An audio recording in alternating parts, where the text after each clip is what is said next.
America first పేరుతో America అధ్యక్షుడు Donald Trump మొదలుపెట్టిన వాణిజ్య యుద్ధం తీవ్ర రూపం దాల్చుతోంది.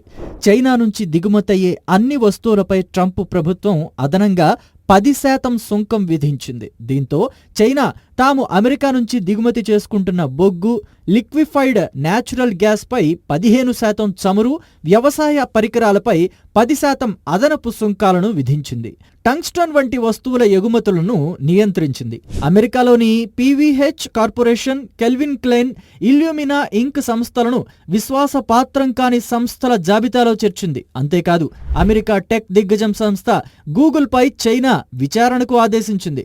2 దిగ్గజ దేశాలైన అమెరికా, చైనాలు ఒకదానిపై ఒకటి సుంకాలు విధించుకోవడంతో వాణిజ్య యుద్ధం మొదలైంది. ఈ వాణిజ్య యుద్ధం తీరు ఎంత భీకరంగా ఉంటుందోనని ప్రపంచ దేశాలు కలవరపడుతున్నాయి.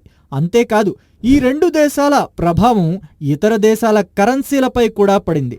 చైనా కరెన్సీ యువాన్ విలువ స్వల్పంగా తగ్గగా ఇండియా రూపాయి, ఆస్ట్రేలియా డాలర్, న్యూజిలాండ్ డాలర్ల విలువ కనిష్టానికి పడిపోయాయి. చైనాపైనే కాదు కెనడా, మెక్సికోలపై కూడా ట్రంప్ సుంకాలపై గట్టిగానే ప్రయత్నించాయి.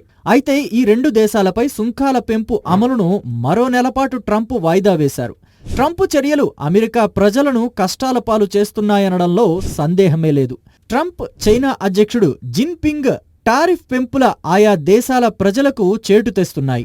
ట్రంప్ ఇప్పటికే వస్తువుల రేట్లు పెరుగుతాయి, ప్రజలు సిద్ధంగా ఉండాలని కోరారు. వారి నుంచి వ్యతిరేకత రాకుండా ఆదాయపు పన్నును మినహాయిస్తానని హామీ ఇచ్చారు. అయితే ఈ పరిణామాలను ప్రపంచ ద్రవ్యోల్బణానికి దారితీస్తుందని ఆర్థికవేత్తలు హెచ్చరిస్తున్నారు. ట్రంప్ ప్రతిపాదించిన 10% టారిఫ్ చైనాలో తయారై అమెరికాకు ఎగుమతి చేసే ప్రతిదాని ధరపై ప్రభావం చూపుతుంది. ఇది బొమ్మలు, టీ కప్పుల నుంచి ల్యాప్టాప్ల వరకు వర్తిస్తుంది.